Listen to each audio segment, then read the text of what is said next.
New electrical components come online and engineers need to use them. Instead of creating them, you can search and download them using the Electrical Content Portal, or ECP, for SOLIDWORKS Electrical Schematic. You can still use a web browser, but new is the ability to run ECP directly in the task pane of SOLIDWORKS Electrical. In the View tab, select the ECP icon.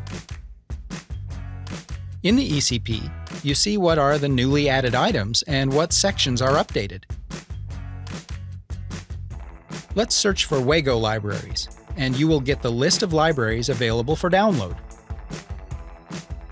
PLCs have different libraries, and one that you may need has different sections like 2D footprints, symbols, and manufacturer parts. Productivity enhancements like running ECP in SOLIDWORKS Electrical gives you the flexibility to choose the most effective way you want to work.